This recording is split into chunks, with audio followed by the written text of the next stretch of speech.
మాజీ మంత్రి విడుదల రజని అవినీతి బాగోతం ఒక్కొక్కటిగా బయటకొస్తున్నాయి. టీడీపీ ఎంపీ లావు శ్రీకృష్ణదేవరాయల వద్దకు రజని బాధితులు క్యూ కడుతున్నారు. పసుమరు రైతులతో పాటు గుదిపూడి గ్రామ రైతులు జగనన్న కాలనీ కోసం తీసుకున్న తమ భూములకు పరిహారంగా ఇచ్చే డబ్బుల్లో కూడా కమిషన్ రూపంలో 4 లక్షలు వసూలు చేశారంటూ గోడు వెళ్లబోసుకున్నారు. అందుకుగాను రజనీ పిఏ రామకృష్ణకు మధ్యవర్తిగా శ్రీకాంత్ రెడ్డి అనే వ్యక్తి వ్యవహరించినట్లుగా బాధితులు చెబుతున్నారు. అలానే చిలకలూరిపేట టౌన్ లో స్థలాన్ని ఆక్రమించారంటూ మరో బాధితుడు కూడా ఎంపీకి ఫిర్యాదు చేసినట్లుగా తెలుస్తోంది. అలాగే పట్టణ పరిధిలో పెట్రోల్ బ్యాంక్ ఉన్న స్థలాన్ని ఆక్రమించి బెదిరింపులకు పాల్పడుతున్నారని విడుదల గోపీనాథ్ పై ఫిర్యాదు చేయడం కలకలంగా మారింది.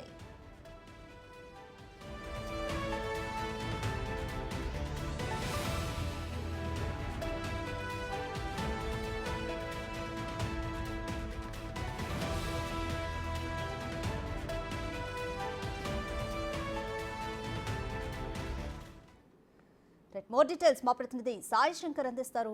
సాయి శంకర్, విడుదల రజని ద్వారా భూముల విషయంలో కానీ మేము బాధపడ్డామంటూ ఫిర్యాదు చేయడానికి టీడీపీ ఎంపీ లావు శ్రీకృష్ణదేవరాయల వద్దకు రజని బాధితులు క్యూ కడుతున్నారు. ఎవరెవరికి ఎలాంటి కంప్లైంట్స్ ఉన్నాయి? రాధిక, ప్రధానంగా ఈరోజు గుంటూరులో లావు శ్రీకృష్ణదేవరాయలు ఉదయం నుంచి కూడా అనేక మందిని కలవటానికి కూడా షెడ్యూల్ పెట్టుకున్నటువంటి పరిస్థితి నేపథ్యంలో చిలకలూరుపేటలో మాజీ మంత్రి విడుదల రజని బాధితులు క్యూ కట్టారనే విధంగా చెప్పుకోవచ్చు. ప్రధానంగా జగనన్న ఇళ్ల కాలనీకి సంబంధించినటువంటి తమ భూములు తీసుకొని కమిషన్లు తీసుకొని తిరిగి ఇవ్వలేనటువంటి పరిస్థితి, వాటిని ఇప్పించాలనే విధంగా కూడా గతంలో పసుమరు రైతులు కూడా కంప్లైంట్లు అయితే చేయడం జరిగింది. ప్రస్తుతం మరికొంతమంది రైతులు కూడా ఇక్కడికి వచ్చి వారికి సంబంధించినటువంటి ఫిర్యాదులు లావు శ్రీకృష్ణదేవరాయలు దృష్టికి తీసుకోవడం రావడం జరిగింది. వాళ్ళు అసలు ఏంటి వాళ్ళ ప్రాబ్లమ్స్ ఏంటి తెలుసుకునేటటువంటి ప్రయత్నం చేద్దాం. మీరు ఎక్కడి నుంచి వచ్చారు, ఏంటండి మీ ప్రాబ్లం? మాది పసుమర్రు అండి. మాది 40 సంవత్సరాల క్రితం 1 ఎకరా పొలం మా జాయింట్ ఫ్యామిలీతో మా ఫాదర్ గారు ఉన్నప్పుడు కొనుక్కున్నది. అది అప్పటి నుంచి ఇప్పటి వరకు కూడా బ్యాంకు తాకట్టులో ఉండి మా స్వాధీనంలో ఉంది. ఒక చిన్న వివాదం మాకు అమ్మిన వాళ్ళతోటి ఉందని తేళ్ల వెంకయ్య గారు అనే ఆయన డిస్ప్యూట్ క్రియేట్ చేస్తే అతని చేత విడుదల రజనీ గారు, వారి మరిది గారైన గోపీనాథ్ గారు వారి చేత అన్యాక్రాంతం చేయించి వేరే ఆ ఏరియాలో షేక్ జానీ అనే అతను ఇతరుల చేత వాళ్ళ ఆధ్వర్యంలో ఒక 40 మంది మహమ్మదీయులకి వాళ్ళు కొనుక్కున్న కంపెనీ ఎదురుగా ఉన్న ఎంక్రోచ్మెంట్లో వాళ్ళకి రిజిస్టర్ చేయించి వాళ్ళ చేత ఎంక్రోచ్ చేయించారు. అది ఈ క్షణం వరకు కూడా బ్యాంకులోనే ఉంది. మేము ఈ విషయం అయ్యి గోపీనాథ్ గారిని, మంత్రి గారిని, పోలీసు వారిని కూడా సంప్రదించిన వాళ్ళు ఎవరూ స్పందించలేదు. ఇప్పుడు ఈ నేపథ్యంలో పసుమర్లో మా సహచరుల పొలాలకి డబ్బులు ఇప్పిస్తున్నారని తెలిసి లావు శ్రీకృష్ణదేవరాయలు గారిని మా గోడు వినిపించుకుందామని వచ్చాము. వస్తే వారు స్పందించడం జరిగింది. కావాల్సిన డాక్యుమెంట్లు అవన్నీ ఇవ్వమని అడిగారు. అవన్నీ రెడీ చేసి ఇచ్చాము. విడుదల రజని మంత్రికి ఉన్నప్పుడు ఇట్లాంటి ప్రాబ్లం తీసుకెళ్లారు కదా, మీరు ఏమన్నారు? అప్పుడు ఏమన్నారు? అప్పుడు వారు అసలు ఇంటర్వ్యూ లేదండి, ఇంటర్వ్యూ లేదు. వాళ్ళు తీసుకొచ్చి గోపీనాథ్ గారు అయితే వారు మంత్రి గారు బెదిరిస్తాం అనమాట.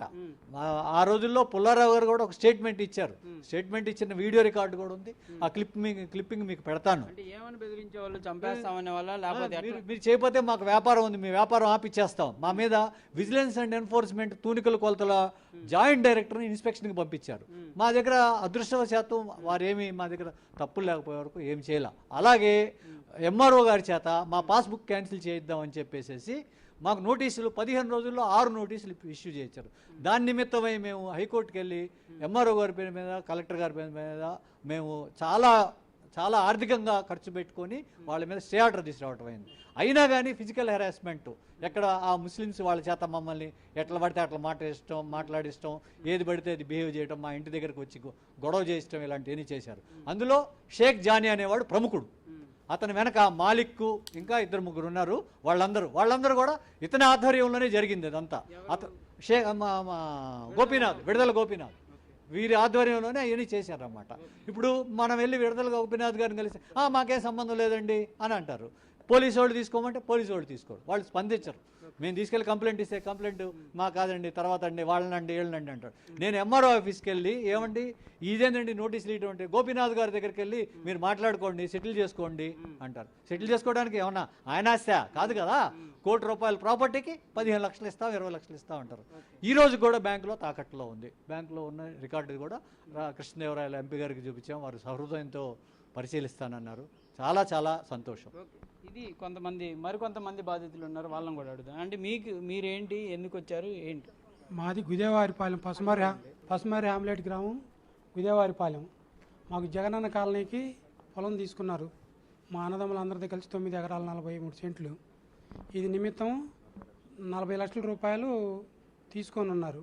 మస్తాన్ రావు గారి ద్వారాగా వాళ్ళ రజనీ పిఏ శ్రీకాంతరెడ్డి రామకృష్ణ ద్వారాగా వాళ్ళకి అందజేయడం జరిగింది. వాళ్ళు తీసుకున్నారు డబ్బులు. అవి ముందు రైతులు వచ్చి కలుస్తున్నారు, వాళ్ళకి ఇస్తున్నారు అనే దృక్పథంతో మేము కూడా వచ్చి ఇవాళ శ్రీకృష్ణదేవరాయలు గారిని కలవటం జరిగింది. మొత్తం మీ దగ్గర ఎన్ని ఎకరాలు, మీరు ఎంత కమిషన్ ఇచ్చారు? 9 ఎకరాల 43 సెంట్లకి 40 లక్షలు ఇచ్చాం. అంటే ఒక్కొక్క ఎకరానికి 4,50,000 ఆ లెక్కన 40 లక్షలు సరే ఇచ్చాం. అంటే మీరు ఇప్పుడు ఇచ్చిన భూముల్లో అసలు నిర్మాణాలు స్టార్ట్ అయినాయా, ఎట్లా ఉంది అక్కడ పరిస్థితి? పిచ్చి చెట్లు మలిసి ఉన్నాయి, ఒక 4-5 కన్స్ట్రక్షన్ చేసి ఉన్నాయి అంతవరకు. మరి మీరంతా మీ భూములు ఇచ్చారు, ప్రభుత్వ ప్రాజెక్ట్ జరిగిద్దని, అట్లా పిచ్చి మొక్కలు మొదలటం ఎట్లా మీకు బాధ అనిపిస్తుందా? బాధాకరమే, చేయగలిగింది ఏం లేదు కదా. మేమేదో అభివృద్ధి జరిగిద్దని ఇచ్చాము, అది జరగకపోగా మరి అట్లా అయిపోయినాయి. మాకు రావాల్సిన డబ్బులు కూడా మా తాతల తండ్రులు సంపాదించిన ఆస్తిలో కూడా మేము పూర్తిగా లబ్ధి పొందలేకపోయాము. దాని నిమిత్తం 4.5 లక్షలు తీసుకుందామే, ముందోళ్ళకి ఇస్తున్నారు కాబట్టి మాకు కూడా ఇవ్వాలనే డిమాండ్ తోటి ఎంపీ గారిని కలవటానికి వచ్చాము. ఆయన సానుకూలంగా స్పందించాడు. ఎందుకు మీరు బయటికి రాలేకపోయారు? కేవలం మాకు భయంతో, మేము ఎప్పుడు రైతులమే, మేము ఎక్కడికి పోయిన వాళ్ళం కాదు, మాకు అవన్నీ ఏమీ తెలియవు. అందువల్ల మేము తడిసి వెళ్ళకపోయాం. ఇప్పుడు అందరూ ముందోళ్ళు వెళ్ళారు కాబట్టి వాళ్ళతో పాటు మాకు లేట్గా తెలిసింది. ఏదో విధంగా న్యాయం జరిగిద్ది అనే విధంగా వచ్చారు. ఎంపీ గారు బాగా స్పందించారు. మేము మా ప్రయత్నం మేము చేసుకుంటా పోతున్నాం. వస్తుందని ఇప్పుడు ఈ ప్రభుత్వం రాకముందు మిమ్మల్ని కూడా భయభ్రాంతులకు గురి చేయడం ఇలాంటివి ఏమైనా జరిగాయా? అట్లా ఏం చేయలేదు, మేము ఇచ్చేసాం, తీసుకున్నారు. కాకపోతే కమిషన్ ఇవ్వకపోతే, కమిషన్ మామూలుగా తీసుకున్నారు, అప్పుడే తీసేసుకున్నారు. ఇంకా దానికి అరేంజ్మెంట్ ఏమో తీసుకున్నాకనే మాకు ఇదైపోయింది. మీరు ఇష్టపూర్వకంగా ఇచ్చినవి కాదు కదా ఏమి? ఇష్టపూర్వకంగా ఎట్లా ఇస్తామండి? ఆస్తి మాది, మేము ఇష్టపూర్వకంగా ఎట్లా ఇస్తాం?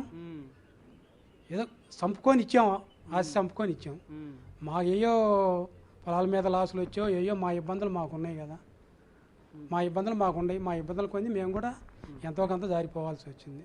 కాకపోతే ఇప్పుడు అవకాశం వచ్చింది కాబట్టి మాకేమైనా న్యాయం జరిగిద్దామని ఎంపీ గారి దగ్గరికి వచ్చాము. ఆయన సానుకూలంగా స్పందించాడు. ఇప్పిస్తాను, మీ డబ్బులు మీరు కావాలని అడుగుతున్నాం. మా డబ్బులు మాకు మళ్ళీ తిరిగి ఇప్పించమని అడుగుతున్నాము. వాళ్ళ నిమిత్తం వాళ్ళకి గతంలో పోలీస్ స్టేషన్లకు వెళ్తే అసలు ఆమె మీద కంప్లైంట్ పెట్టే పరిస్థితి ఉండేదా? లేదండి, లేకనేగా మేము దాన్ని అంత సాహసం చేయలేకపోయాం. ఇది కొంతమంది రైతులు తమకు రావాల్సిన డబ్బుల గురించి చెప్తున్నారు. ప్రస్తుతం పసుమరుకు సంబంధించిన రైతుల పరిస్థితి ఎట్లా ఉందనే తెలుసుకుందాం. మీకు ఏంటి సార్, మీ డిమాండ్లు, మీకు సంబంధించిన డబ్బులు అన్నీ కూడా సెటిల్ అయినాయా? డబ్బులు వచ్చేసినట్టేనా? మొత్తం సెటిల్ అయినాయండి. అవి మొత్తం 1,16,00,000. 1,16,00,000 2 విడతలుగా, ఫస్ట్ విడత 4 రోజుల క్రితం 90 లక్షలు పంపించడం జరిగింది. అలాగే రెండవ విడతగా 26 లక్షలు పంపించడం జరిగింది. అమౌంట్ నాకే ఇచ్చారు. 90 లక్షలు అయితే అందరికి పనిచేసాము. ఇంకో 26 లక్షలు నా దగ్గర ఉండినాయి. వాటికి ఏంటంటే అదనంగా ఆమె పంపించిన మనిషి ఒక 7.5 లక్షలు వసూలు చేసుకున్నాడు. గోరంట్లో మీకు బాధితులుగా ఉన్న దాంట్లో కూడా కమిషన్ తీసుకున్నారా? మళ్ళీ అతను మనిషి కమిషన్ తీసుకున్నాడు. నాకు కూడా 50,000 ఇస్తేనే నేను మీ భూమి పెడతాడు, అయితే పెట్టనన్నాడు గోరంట్లో మోమేక్ష అనే వ్యక్తి. అతను కూడా 7.5 లక్షలు వసూలు చేసుకున్నాడు.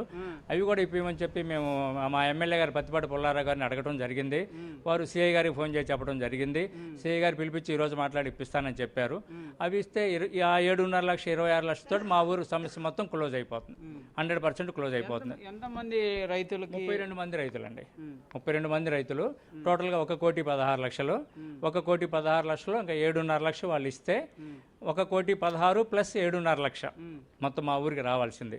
1,16,00,000 రజనీ గారి వారు పంపించేశారు. అంటే మీరు అసలు గతంలో మంత్రి, అక్కడ ఒక రకంగా చెప్పాలంటే గట్టి లీడరే, అట్లాంటి పరిస్థితుల్లో మీరు బయటకు వచ్చి కంప్లైంట్ పెట్టేటప్పుడు మీకు భయం వేసిందా?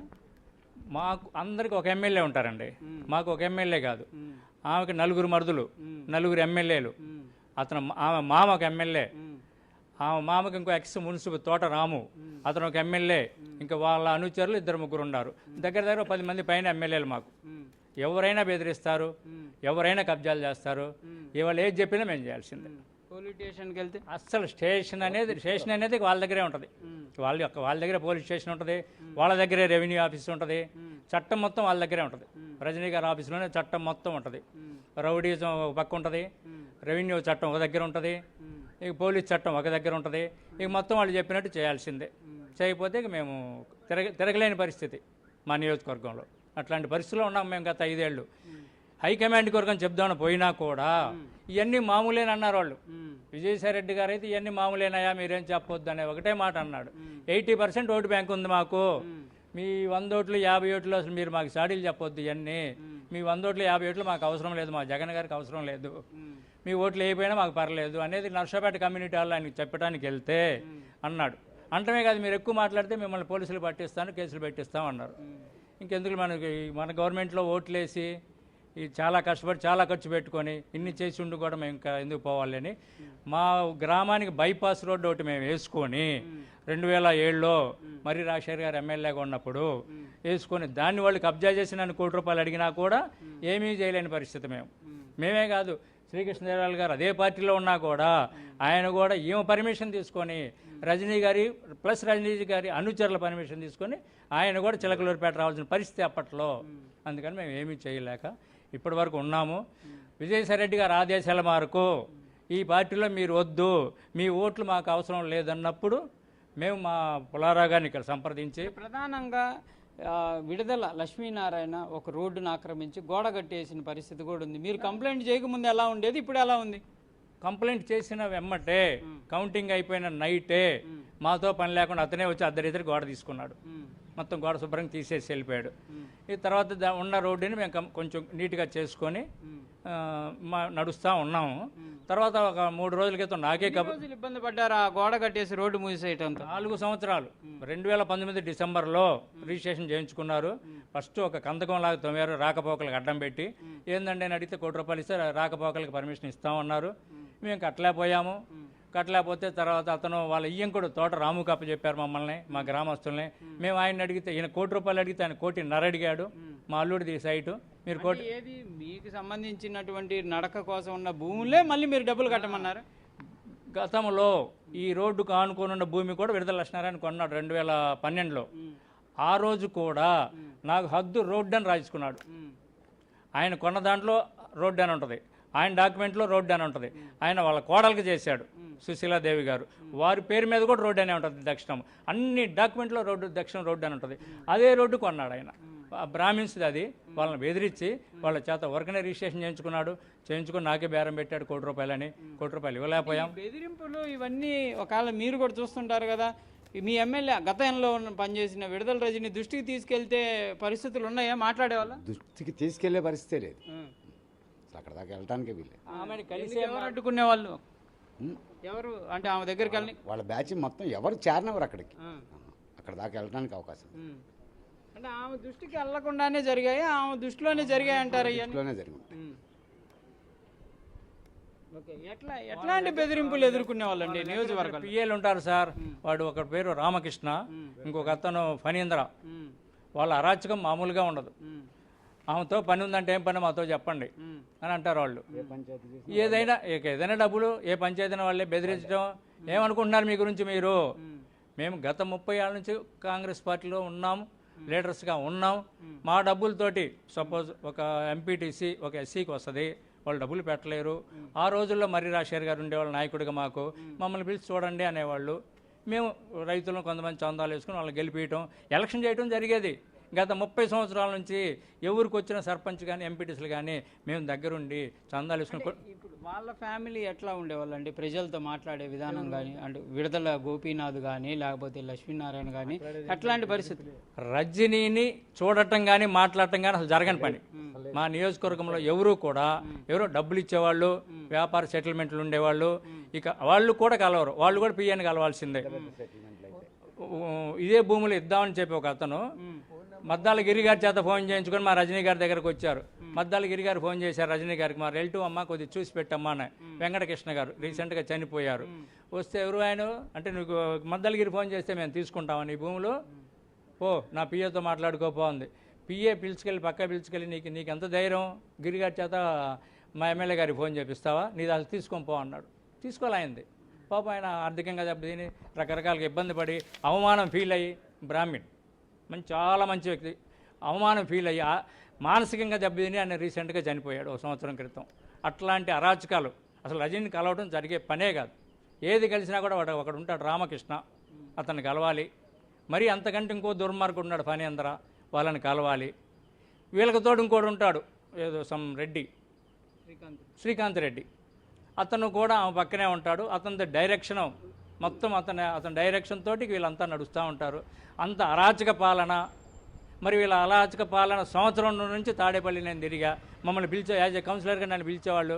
అక్కడ సమస్యలు ఉన్నాయని ప్రతిసారి చెప్పేవాళ్ళం. సమస్యలు మామూలు సమస్యలు, చాలా సమస్యలు ఉన్నాయని. ఏముందా ఎవడు పడి ఇవన్నీ ఏమి చెప్పినా ఇవన్నీ మామూలేనని వాళ్ళు. అక్కడ ఏముంది, శ్రీకృష్ణదేవరాయలు గారికి దిక్కు లేదు, ఎక్స్ఎమ్మెల్యే మర్రి రాజశేఖర్ గారు ఆయనకి దిక్కు లేదు, ఇంకా మా చిన్న మా వాళ్ళకి మాకేముంటుంది. అందుకని మేము విజయసాయిరెడ్డి గారు ఆదేశాల మేరకు మీరు ఈ పార్టీలో వద్దు, మాకు 80% ఉంది, మీరు పోయినా మాకేం అవసరం లేదన్న క్రమంలో మేము పుల్లారావు గారితో మాట్లాడుకొని ఆయన రిక్వెస్ట్ చేసుకొని మేము ఈ పార్టీలో పనిచేస్తాం సార్ అని చెప్పి ఆ పార్టీలోకి రావడం జరిగిందనమాట. ఇప్పుడు ఎలా ఉందండి, డబ్బులు మీకు వచ్చేసాయి కదా, ఆనందంగా ఉందా? మాకు అనుకూలంగానే ఉందండి. అసలు అనుకున్నారా మీ డబ్బులు మీకు వస్తాయని? ఒకవేళ మళ్ళీ ఆ ప్రభుత్వం వచ్చి వాస్తవంగా అనుకోలేదండి. వాస్తవంగా మాకు పోయిన డబ్బులు పోయినవి ఎట్లా వస్తాయా, వచ్చే మార్గం ఏమవ్వలేదని ఆశలు ఎదుర్కొన్న పరిస్థితే. ఆ పరిస్థితిలో మా వాళ్ళు తంటాలు పడి ఏదో విధంగా అందరిని సమకూర్చి మళ్ళీ మా డబ్బులు మాకు చేకూర్చారు. కంప్లైంట్కి వెళ్ళేటప్పుడు కూడా భయపడ్డారా? మనకి ఎందుకు అనుకుంటా లేదండి, పోయాం. మన శ్రీకృష్ణదేవరాయ దగ్గరికి 2 సార్లు వెళ్ళి 2 సార్లు మాట్లాడుకున్నాము. మాట్లాడుకున్న తర్వాత ఆయన మామూలుగా స్పందించాడు, ఏది మనం చేసి పెడదామని. తర్వాత కొంచెం లేట్ అయింది. ఆ లేట్ అయిన దాని మీద మేము ఏదో కరోనా అని, తర్వాత ఎలక్షన్ గొడవలు అయిపోయినాయి కదా. అయిన తర్వాత మళ్ళా ఇప్పుడు వెళ్ళి మన వాళ్ళు చేశారు, మాకు డబ్బులు పూర్తిగా ఇచ్చారు. మాకు ఇక ఏం బాధ లేదండి. ఇది ప్రధానంగా కూడా రైతులు యొక్క ఆవేదన చెప్తున్నటువంటి పరిస్థితి ఉంది. తమ డబ్బులు కొంతమందికి ఇప్పుడైతే పసుమరు రైతులకైతే వాళ్ళ డబ్బులు వచ్చేసి వాళ్ళు ఆనందంగా ఉన్నారు. వీళ్ళని చూసి మరికొంతమంది ముందుకు వస్తున్నటువంటి పరిస్థితి ఉంది. ఈ సంఖ్య మరింత పెరిగే అవకాశం ఉందనే విధంగా కూడా ఇక్కడికి వస్తున్నటువంటి బాధితులు చెప్తున్నటువంటి పరిస్థితి ఉంది. రాధిక.